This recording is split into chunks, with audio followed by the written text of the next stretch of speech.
Hindi kami Which we did. after Ako, nila hindi na ako magsalita, ang titindi ng sinabi nila.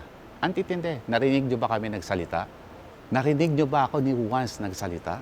This is the first time. Yung May 31st, the last day, we had gotten a description of the last day from Tito Soto. Now, it would be very good if we could get it from your point of view. What happened, the beginning until it ended. Okay. Okay, I'll do it. Sure. All right. I'm the one. By the way, my name is John.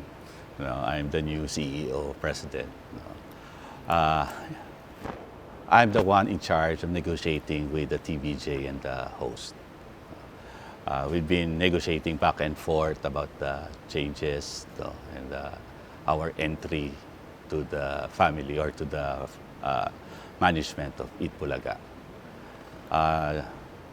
We tried to meet in the middle, and to the point that everybody agreed already. We agreed to their wants, but not 100%, of course. That's the negotiation, the point of negotiating. But 99% to 95 to 99%, we agreed already. And I know that they agreed face to face. Me, Tito Tony Toviera, the new EVP for production, my sister, Soraya, and the TVJs. It was a couple of series of meetings here at the studio in their room. So, but there were, before the day itself, somebody told us that they will do something live on TV. All right. Plus, given that one of the wife of the host posted "Watch out" on 2 p.m., there will be a big announcement. Another is, as the president, I asked them to present to me weekly plans for the production, like who's the host, who's the artist, who's the guest. And on that day, Tito Sen was not part of the host. And my sister called me and told me that, why is he here? In fact, I told my sister that, okay, don't worry, relax. And she heard a lot of murmuring already from the staff that this is it. So I told her to go inside the dressing room. She was not allowed to go inside the dressing room. So I told her, cut, do not make it live. For one reason and one reason only. Because I was in the Pitan at the time, the province, and I want to continue the negotiation. If ever we can salvage it. Because once it's live, you cannot pull it back again. And we work so hard, me, her, and them, to come to an understanding of what we can move on to. The changes that the company has planned. Because, times change. Hindi natin may iwasan na tatanda tayo at yung nakasanayan natin, pwede nating dagdagan para mag-improve. So, yun naman ang layunin ng kumpanya. Kaya kami pumasok. Continuity, number one. Lahat naman po siguro ng kumpanya, nagpaplano po para paano mag-survive ang kumpanya mo. Not just for us, but for the entire company. Especially mga nag-uumpisa pa lang, maliliit na. We have to think of that. Dad is getting old, the chairman. Tito Tony also, is getting old. Wala naman nakakataka sa edad. What we want is a smooth sana na prepare lang tayo. Hindi namin kayo gusto tanggalin. Mag-prepare lang tayo. Yun yung rason kaya kami pumasok. And then all of a sudden, yun nga, medyo nagkaroon, natural naman siguro, may konting resistance. Kasi 44 years namin silang kasama. So, medyo nagkaroon siguro ng resistance. So nagkaroon ng negotiation. So, we agreed upon the negotiations. Not all 100% nabigay. It's natural in a negotiation. You will not get 100% what you want. Balik na tayo sa yung May 31. What was the reaction? Your reaction when, siyempre, nag-Facebook live sila, and then nag-resign din yung mga co-hosts, and then most of the production people and even si Sales yata malas. Well, ako, I was really saddened. Kasi syempre, I was working for the negotiations. No? I was the one who was there talking to them, hearing them out, and telling them also, trying to meet in the middle, no? That the company's change wants to implement and what they want to retain. So, I'm saddened. I was really, sabi ko, wow, sayang yung pagod. No? Sayang yung, sana na-continue namin to. Sayang. Was Nanghihinayan. Mr. T on board with your plans? Well, he did not say directly, but he did not say no, against siya. No, he was there in the negotiation. No, he was there in the negotiation. He was the one who's advising me. No, kasi yeah, he was the one advising me what to do also. And he's the one. Kasi ganito, if I want kahit na ako yung president, no, kahit na kami yung producer dito, hindi ako nakakapasok diretso sa loob ng dressing room nila. Because Well, I'm not allowed. No, May 31, hindi pinapasok si Soraya. Yeah. Pero mataas ang position niya. Yes. So paano yung Kaya ako nga, presidente, pag may negotiation meeting kami, I have to ask Tito Tony or Soraya to ask Tito Vic and Joey kung pwede ko silang kausapin. We set it up mostly Saturdays. No, lahat ng mga meetings namin, not all, but mostly Saturdays. And I'll wait to another room and then wait for them to say, pwede na, then I'll enter. Because I want to show respect sa kanila. So, you felt outsider talaga. Yes. Ako naman, ang reaction ko is I knew it was bound to happen. Because of the treatments that they were already giving us, it really didn't look like they wanted to work with the new management. They made it clear vocally, body language, alam na namin na talagang there's no way. A good example is when I did an interview with no malicious intent. I mean, I praised them like who they are. Siyempre, we praised everyone. Walang malicious intent yun. The only reason why I did the interview, which was authorized by the board and the chairman, was because there was a lot of uncertainty. A lot of people were already questioning, and we were scared because the advertisers were the ones who were questioning. No, that's number one. Number two, the network. The network itself, we wanted to ensure that we're in good relations. No matter kung ano man yung nasabi ko, I had to make sure. I think it's our duty as a board, as a company, to show publicly na we're all getting along, that everything is fine, na, so we can continue the business. Sadly, the reaction was different. Medyo nagulat po ako sa reaction. I really didn't know where that came from. you didn't expect. I didn't expect it eh. Akala ko nga ang reaction would be, "Uy, okay naman pala lahat eh. Oh, let's continue. Oh, okay na. We're good." Oh. And it was the opposite. And he came out on TV and in the interview and said na it was contrary. Lahat ng sinabi ko, as in all. Up to now, hindi pa rin namin maintindihan. And I'd like sana to ask him. Sana po you can also ask him. No, Tito Sen, ano po talaga yung punot dulo nito? What was it that you wanted us to do? Because we didn't get it eh. Gusto nyo ba mawala kami? Did you just want tuloy-tuloy pa rin?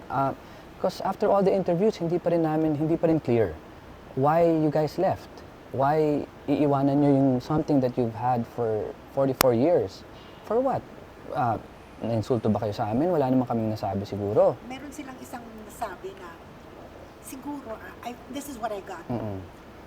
Pag sinabi nyo, hindi namin kayo tatanggalin. Ang dating, parang may power sila sa tanggalin kami. Let me, wait. Ako naman. I never said that. If you go back to the interview, it was asked to me. So ano naman sasagutin ko? What kind of response? How do I answer that type of question? Diba? Obviously, it's either yes or no. So, syempre ako, kasi ang sinabi ni Tito Boy during that time was, i-retain nyo ba ang sila TVJ or something?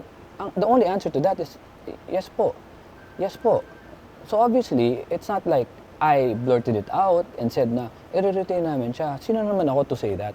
No, so I understand in a way where he's coming from, out of respect. Pero I don't think he took it out of context. I think he read it wrong. When someone asks me that question, obviously I'm gonna have to answer, and he somehow twisted it in to make it look like na ganun kami kayabang, re-retain namin. Of course not. That's why we are even negotiating eh. So I want to go back and forth and even ask him, ano po ba talaga yung punot dulo, and what was it that you wanted us to do to maybe have possibly could have continue.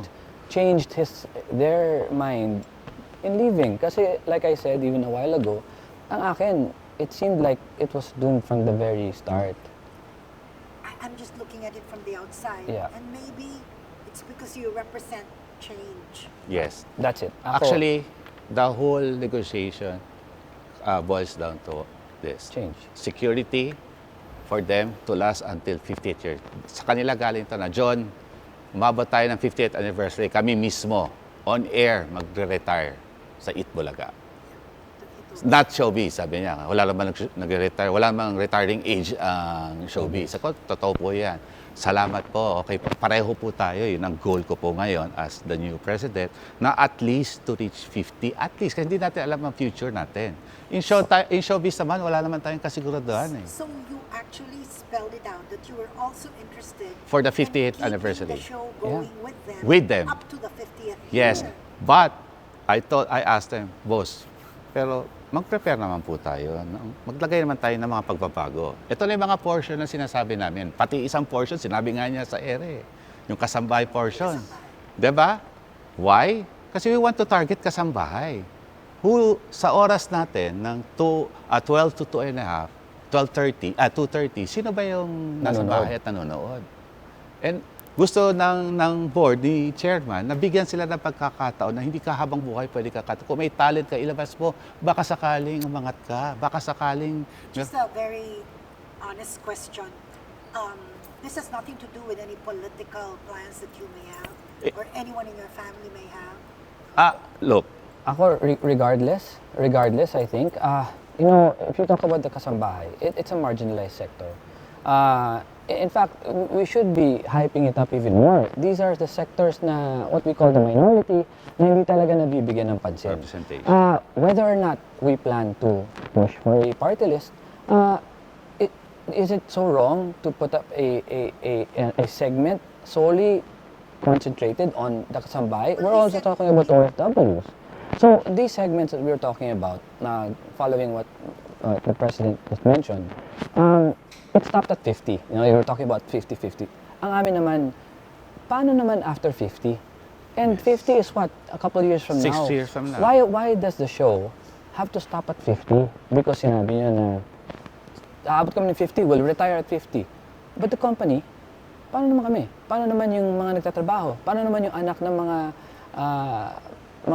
workers natin dito, But in employees? fairness to them, di naman nila sinasabi na gusto nilang mag-end ang EP sa 50th year. Magre-retire lang Magre-retire sila. That's why sa negotiation, I asked them, tulungan niyo rin po kami maka-prepare din Oo. by introducing New- new artists, New segments? new portions, no? Kasi sabi ko, kawawa naman po yung mga empleyado natin na 5 years pa lang dito, 10 years pa lang. Then sabihin natin, after 6 years, Tapos wala na. lang TVJ, tapos na tayo. Eto, isa pa pala, kaya ako kinabahan na. Si Fuchi, 2 days or a day before the event, filed her early retirement. Na nung nag-uusap kami, ayaw pa niya mag-retire. So ikaw as president, what's happening? Kausap ko kayo eh. May mga portions pa tayo pinag-usapan eh. May negotiation tayo. Within us, may binigay sila, sige dyan, pahig kami dyan sa konting adjustment, sa ganito, sa mga allowance, tanggalin muna natin yan. Salary, walang tanggal. Okay, sige. Pero, August, balik mo na. Ha? Sabi ko, sige, 3 months, okay na yun. Siguro naman, makakuha na tayo ng tamang savings. Sabi ko, babalik ko, huwag ka mag-alala. No? Meron na kaming ganun na relationship. No? we're not friends, hindi ko sasabihin friends kami kasi dali, baka mabash na naman ako. But as president, I talk to every employee naman eh. Not all the employee, ha? I give them a chance to, they can talk to me because every day nandito ako, either sa office o nandito ako. Actually, from what we see, you seem to know how to talk to people. Okay. I mean, mukhang you're very amiable. So, did you succeed? Well, again, kasi if you ask me if you succeed, kailangan may grade, di ba? 1, 2, 3, may test. Ito na lang, out of 100%, 21% lang ang umalis. Now, I ask you, do you think I succeed or not? Sila pwede magsabi niyan. Although the naysayers can say, kasi natatakot silang mawalan ng trabaho. Yun ang parang common tao response. Could be. Could be. Yung motivation ng 21%. Yun, ano yung role niya ng News 30? Kasi yung changes na gusto niya mangyari, namagitan ba sa effort between you and the Yes. TNCs? Yes. So ano honestly. nangyari? Well, pareho kami in limbo. Yung una lumabas si Tito Sen, ang dami sinabi. Sabi Tito Ton, syempre kami, Tito Ton, lumabas Tito Sen, usap tayo. Ano? So usap kami. Sabi, hindi ko na nga alam eh. Sabi, Tito, wala nang ibang gagawa nito kundi tayong dalawa. The present and the past. Ikaw man ang consultant natin. So, kusapin mo naman na ceasefire mo na. Hindi kami Remember, which we did. after Ako, hindi na nila ako magsalita, ang titindi ng sinabi nila. Ang titindi. Narinig nyo ba kami nagsalita? Narinig nyo ba ako ni once nagsalita? This is the first time. I did respect kung ano yung ginagawa namin negotiation. Because sayang yung negotiation, sayang yung target namin 50 years or beyond. Sayang, nanginayang ako na, alam mo, malaki respeto ko sa kanila, 44 years na parang pamilya ang turing namin sa kanila. Hindi ko na problema kung ang turing nila sa amin ay iba. Ang turing namin sa kanila is part ng family namin. 44 years is not a joke. Alam namin habang bata ko, ay, Tito Vic and Joey, sa production namin yan, tito namin yan, bossing namin yan, idol namin yan. No? Yun ang tingin namin sa kanila. I don't know kung anong tingin nila sa amin. I think only them can tell you kung anong tingin nila sa amin. Pamilya ba? Kasama ba? Kasi syempre kami yung sa amin kinukuha yung panggastos. Sila yung ng show, nagpapaandar ng show. Di ba? Yun ang pamilya. Kasama yun, di ba? Dapat magkasama tayo.